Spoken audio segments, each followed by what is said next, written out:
Boa noite, Jéssica. Boa noite, Juliana. Estamos aqui mais um dia no Longe Talks, mais uma quarta-feira, e muito contentes, porque cada vez que a gente tem crescido com o canal e que a gente tem dado voz, né, a toda essa questão da longevidade, a gente tem tido uma receptividade muito grande e também muito conhecimento, né? Porque são pessoas que vêm aqui, no fim a gente aprende, né, Jéssica? Com certeza, com certeza. E a Ju também vai trazer aí bastante coisa. A Ju vai falar, claro, dela, né? Mas tem um livro que eu particularmente adoro. Ele tem para mostrar aí, né? Ele fala de programa de preparação para aposentadoria, e aí ela vai trazer um pouquinho sobre essa temática. Então, e é um livro que a gente indica mesmo, porque é muito legal, bastante orientação, então é bem, bem interessante. A gente já precisa fazer uma segunda edição desse livro, mais a planos. Na verdade, eu vou contar um pouquinho, mas a ideia é fazer um outro livro, até com outro título, que é um pouquinho diferente desse, mas a gente já está com a ideia na cabeça. Muito legal. Agora eu vou deixar a Juliana Saido apresentar um pouquinho ela, contar um pouco sobre essa história tão rica que ela tem, né, do Longeva. Então, podem me chamar de Ju, né? Eu sou psicóloga. Me formei aqui na Universidade de Brasília, em 2008, e na época o meu interesse realmente ainda era pela pesquisa, né? Então, eu fiz mestrado nessa área, e a minha graduação também foi um período em que eu aproveitei muito, desfrutei muito, então participei do movimento Empresa Júnior, né, da Praxis, que é a empresa de psicologia lá, e também fui do centro acadêmico, então eu queria sempre me engajar. Eu fiz também sanduíche durante a graduação, que foi uma bolsa que eu consegui para estudar na Universidade McGill, em Montreal. Então, eu fui me interessando por várias áreas, mas, de fato, desde a graduação, eu já tinha um olhar e um interesse pelo estudo de saúde no trabalho. E aí, acabou que, quando eu engatei no mestrado, eu já sabia que queria estudar aposentadoria. E isso aconteceu porque, no final da graduação, eu tive a oportunidade de atender um grupo de mulheres, e isso foi no contexto, né, que a gente chama da clínica escola, então ainda estava em formação, era aluna, e uma das abordagens que eu mais me interessei, que eu me interesso até hoje, inclusive, é uma abordagem humanista que chama psicodrama, é uma abordagem que utiliza técnicas do teatro no contexto psicoterápico, né? Então, foi desenvolvida por Jacob Levi Moreno, né, um judeu, e é uma abordagem que também se interessa muito pelo atendimento em grupo, acredita no poder do grupo, né? É como se o grupo em si também já tivesse essa capacidade de cura, porque a pessoa não se sente sozinha. Bom, e aí eu decidi abrir vagas, inscrições, para facilitar um grupo psicoterápico sem restrição. Então, não tinha restrição de gênero, de idade, nada. Só que, coincidentemente, as pessoas que se inscreveram eram mulheres que tinham entre 55 e 75 anos. E me saltou muito aos olhos que na época tinha 23 anos, estava diante de uma realidade que eu não sabia nem que existia. Para mim foi muito interessante. Justamente porque a nossa sociedade é tão etarista que eu, como uma menina de 20 e poucos anos, saía com as minhas amiguinhas de 20 e poucos anos e estava muito naquele meu mundo. Agora, existia um tema que, quando elas traziam, não havia um consenso sobre como elas se sentiam em relação a essa fase. E esse momento era a aposentadoria. Então, eu tinha mulheres que, quando a gente falava sobre aposentadoria, falava, eu não vejo a hora, eu estou contando os dias. Mulheres que estavam sofrendo assédio moral no trabalho, então que viam a possibilidade de finalização da carreira como uma liberdade, né? Essa visão de que eu vou poder ter mais flexibilidade de horário, não vou ter chefe, não vou ter, né, horários rígidos e tudo. De um lado, vou realizar os sonhos da minha infância e da minha adolescência, e que eu sempre quis fazer e não tive tempo, de um lado, e de outro lado, mulheres falando assim, se sentindo desconfortável se a gente trouxesse o tema, porque eu sou o meu trabalho, eu visto a camisa da empresa, eu não sou outra coisa, eu tenho medo da aposentadoria é crise. perda de círculo social, de identidade, enfim, situação financeira. Então, isso me chamou muita atenção. Foi essa experiência que fez com que aos 23 anos eu falasse, eu vou estudar isso. E hoje, de fato, eu vejo também de uma visão muito ainda, talvez reducionista, né, por falta de experiência com a temática. A decisão para aposentadoria, ela não é só, né, uma análise da minha relação com o trabalho, do sentido do trabalho, e da minha, enfim, e é também uma análise, por exemplo, da minha satisfação conjugal. Como que eu reconstruo, como que eu me abandono uma carreira, sendo que eu vou ter mais tempo, só que eu e essa pessoa com quem eu vou ter mais tempo, a gente não tem mais interesses em comum. Então, assim, socialmente falando, as pessoas falam muito de que não se decidiu pela aposentadoria por uma questão financeira, ou porque não atingiu os critérios, porque a culpa é a reforma da Previdência, ou etc.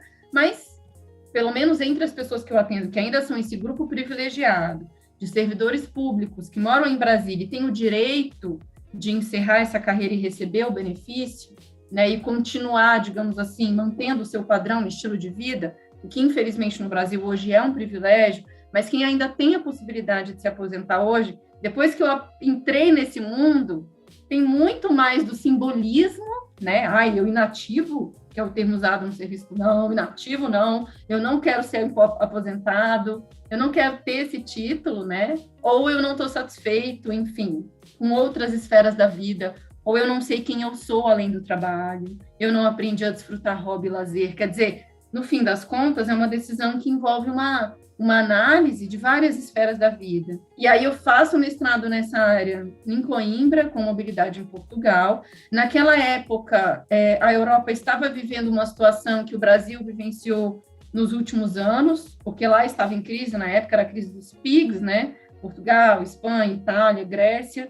Muita gente sendo demitida próxima da aposentadoria, então eu vivi essa dificuldade de coleta de dados e tudo. E de todos os modos, então, quando eu volto para Brasília em 2010, eu fui pesquisar quem era no Brasil, em Brasília, que estava trabalhando com esse tema. Já conhecia a Lúcia França, já conhecia Carlos Anelli, já conhecia a Dulce Helena Pena Soares e outras referências nessa área no Brasil.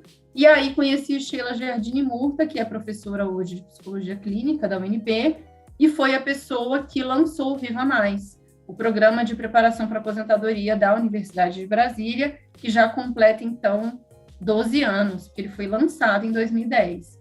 E aí eu participei do lançamento e me convidei para ser voluntária do programa, porque elas não podiam me contratar, né? Eu não estava fazendo pós na época na universidade, não era professora nem servidora, então eu trabalhei como voluntária na condução desse programa, como facilitadora, e a partir daí conheci também a Cristineide Leandro França, que é minha amiga e parceira desde então, que também fez mestrado e doutorado nessa área com a Sheila. E a partir de então, em 2012, na época, o antigo Ministério do Orçamento, Planejamento e Gestão, que hoje é o Ministério da Economia, mas na época é MIPOG, convidou Sheila, Cris e eu para que a gente capacitasse cerca de 300 servidores públicos sobre como eles poderiam implementar programas de preparação para aposentadoria.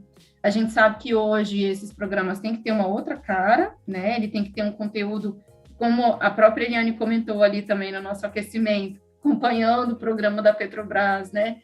Esses programas começaram aí na década de 70, 80 no Brasil e de lá para cá já mudaram muito. E foi daí que nasceu esse livro.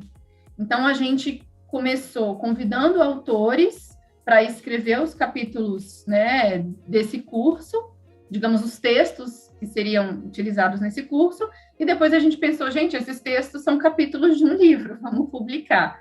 Mas aí foi isso. O que aconteceu foi a Sheila, como professora universitária, também interessada em estudar a promoção da saúde em diferentes níveis, com jovens, adolescentes e tal, foi também, né, para outras áreas, se dedicar às outras áreas, e a Cris é servidora, ela é psicóloga da Universidade de Brasília, servidora pública concursada, atendendo 40 horas alunos e professores como psicóloga, né? E aí as demandas, vai palestra de aposentadoria, Juliana, não sei o que é curso, Juliana, não tem quem vai, aí vai você. Aí eu fui indo, né? E eu nunca tive vontade de estudar para concurso, apesar dos meus pais também serem servidores e ficarem pela estabilidade, tudo, Ju, você devia fazer. eu sempre tive esse interesse pela pesquisa, mas ao mesmo tempo muita vontade de muito perfil empreendedor, já sabia que eu tinha. Fui atuando como consultora de outros professores também na área de gestão de pessoas. Em 2013 eu consegui revalidar o mestrado que eu terminei em 2010 no Brasil. E aí em 2014 eu decidi aplicar para o doutorado também na UNB. E aí fiz o doutorado entre 2015 e 2019. Quando eu entro no doutorado, eu queria continuar estudando aspectos relativos ao processo de adaptação para aposentadoria, etc. Mas eu já tinha uma visão muito mais sistêmica, felizmente, até por conta da minha prática, né, da minha atuação, e já conhecia fenômenos como o etarismo, né, como a necessidade de reinserção desse público dentro, enfim, o prolongamento dentro do mercado de trabalho, e outras demandas, então, e fenômenos relacionados à carreira. E queria introduzir no meu estudo 2 outras variáveis: o etarismo, que na época ainda chamava mais de ageísmo, porque na literatura nacional ele era mais chamado assim, do ageism, né? Hoje eu já uso mais idadismo ou etarismo. E também fenômenos como o entrincheiramento na carreira, que é justamente essa sensação muito comum entre pessoas que eu atendi, que ficaram anos na mesma carreira, especialmente quem está no serviço público e fez 20, 30, 40 anos na mesma carreira e fala assim, como que eu vou começar uma carreira agora? Porque se sente na fronteira. E aí pensa, eu já me dediquei tanto à minha carreira, financeiramente, tempo, dinheiro, né, investimento emocional, né? E o mundo do trabalho mudou muito. Então, uma pessoa de 50 anos fala, como que eu entro nesse mercado? E a gente tem uma ideia na cabeça que eu acho que a gente precisa desconstruir, né, isso, que é a questão do trabalho, porque parece que você tem que, se você quer continuar ativa e quer voltar a continuar a trabalhar, isso se mistura muito com o emprego, né? E eu passei por isso, eu queria fazer muitas coisas. No fim, eu fui para uma mentoria de carreira e falei, poxa, por que dentro da minha área eu não posso construir uma coisa nova? E aí eu fui construir uma coisa nova dentro da minha essência, que era educação com pessoas. Exatamente isso que você falou, viu, Ju? Pois é, a nossa trajetória aí tem essas similaridades, né, Eliane? Muito legal. Em que momento que nasce, assim, digamos que eu decido abrir a minha empresa, né? Eu acho que essa história também é uma história muito legal, porque como eu também aqui em Brasília, e grande parte da minha família é de servidores públicos, eu tinha essa ideia, mas eu ainda não sabia bem o melhor momento. E aí eu lembro que eu estava na fila de um show com um primo meu, que é um dos poucos primos que eu tenho que são empresários, empreendedores, né? O meu primo perguntou, o que você pretende fazer depois do doutorado? Aí eu virei para ele e falei assim, primo, eu tenho um sonho. Não posso falar muito, senão eu choro. Aí eu falei, eu tenho um sonho de transmitir conhecimentos científicos sobre longevidade para a população brasileira de uma maneira clara, simples, divertida. Aí ele virou prozinho, essa ideia é ótima, essa ideia é maravilhosa. Por que você não faz isso agora? Eu falei, não, imagina. Ó, a minha visão, que não tinha noção, né? Imagina, eu preciso abrir um CNPJ, ter uma logo e tudo, e começar e tal, e me dedicar 100%, que não fosse assim. Falou, Ju, isso não é o pensamento de empreendedor, porque hoje eu falo para os meus clientes que querem aprender. Isso não é assim que funciona, nunca vai existir. Pela primeira vez eu escutei isso. Nunca vai existir o melhor momento em todas as condições de temperatura, pressão, para você abrir o seu empreendimento. Se eu fosse você, amanhã, vai lá no Facebook, pega uma foto, coloca lá e começa no tempo que você tiver. Aí eu tava lá no show, fiquei assistindo o show e tal, não sei o quê. Aí eu lembro que no dia seguinte eu falei assim, quer saber? Eu vou fazer isso. Aí eu peguei uma foto de uma flor que eu tirei quando eu estava viajando no Equador com a minha mãe, e eu vi uma flor muito bonita, em que as pétalas, elas se abrem, depois elas se fecham, depois elas se abrem. E aí eu coloquei lá na época, como eu ainda fazia muito, né, ainda faço, muitos programas de preparação e educação para aposentadoria, e na época estava muito em voga esse processo também de mindfulness e atenção plena, eu falei, vou colocar aqui aposentadoria plena. Aí coloquei. Aí eu chamei a Cris, que tem um pouco mais, acho que uns 13 anos a mais que eu, ela fez 50, eu vou fazer quase 37, ela recentemente fez 50. Então eu falei, Cris, você não quer fazer parte do meu projeto? Nem tinha CNPJ nem nada, né? Então a foto de uma flor aqui no meu projeto. Você não quer vir? Ela, ai, Ju, acabei agora de defender o doutorado, não sei, e tal. E foi meses depois, quando eu fui para o sanduíche no doutorado, que eu recebi proposta, eu lembro até qual foi a empresa, no tribunal, no Rio Grande do Norte, me pediu um curso e eu não podia oferecer, estava nos Estados Unidos. Aí eu indiquei a Cris, e eu já fazia, então a Cris falou, então eu vou pela aposentadoria plena. Aí eu, combinado. E aí ela começou a ser minha parceira. Mas a empresa, então, sempre foi minha, né? E agora, em 2021, na pandemia, em 2020, eu falei, não estava muito gostando desse tema, já tinha uma logo que traduzia aquela flor, né? Que foi construída também meses depois. Um grande amigo meu fez a logomarca. E aí, quando veio a pandemia, essa já era uma demanda que eu tinha, assim, eu quero mudar esse nome, não estou satisfeita, o nome é muito grande, eu não trabalho mais só com a temática, né, até porque, infelizmente, a aposentadoria ainda tem um sentido, uma conotação negativa, e aí mudamos para a Longeva, e eu amei, eu sou apaixonada ainda pela nossa nova marca, e os serviços também mudaram, né, e aí eu posso contar um pouco sobre quais são esses serviços, mas eu ia comentar sobre o etarismo. Quando eu vou para as empresas, não achei que a empresa era da Cris, você que tinha sido convidada, né? Porque, em geral, pessoas mais velhas também têm mais... Falo, não, a empresa é minha, ela é a minha parceira, eu que chamei. E hoje também eu tenho com a Roberta Casari, como outra parceira, que é orientadora profissional de carreira como eu, e tem também a Viviane Paladino, da Mais Vívida, que é a nossa parceira no âmbito da inclusão digital. Então, como a gente não faz inclusão digital, a gente sempre indica a Mais Vívida, né? E aí, hoje, os nossos serviços têm sido, então, atendendo pessoas, né? Essa mentoria para longevidade, que é um auxílio no processo também de decisão para aposentadoria, preparação, decisão, adaptação à aposentadoria, construção de projeto pós-carreira, ou apenas uma análise sistemática de como estou cuidando dos pilares da longevidade, e a orientação profissional de carreira. Você sabe, Ju, que eu me identifico completamente nessa fase, né? Porque a gente até pensa, tipo, eu vou terminar o doutorado e aí, né? Porque, aí você, se a gente entrar mais, aí a gente entra realmente na vida acadêmica, vai lá fazer sua livre docência, pós-doutorado, e aí vai fazer concursos públicos para titular, e aí você entra de vez, né? Afunila ali. Só que aí eu fico pensando, poxa, é tão amplo, né? E como você falou, é moroso o processo para você. E assim, quem é que acessa, de repente, sei lá, um Lilacs, um Cielo, um PubMed?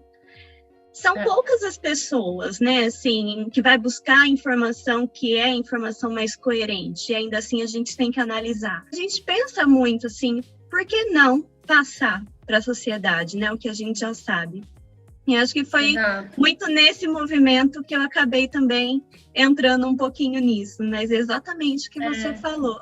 Então, acho que isso é muito bacana, essa interseção, né, de vamos dizer assim, de conhecimentos. Então, é um parabéns para vocês duas, né, de trazerem isso, né, essa riqueza, e transformar isso numa forma simples e numa forma, vamos dizer assim, acessível, né, para que a gente possa fazer isso.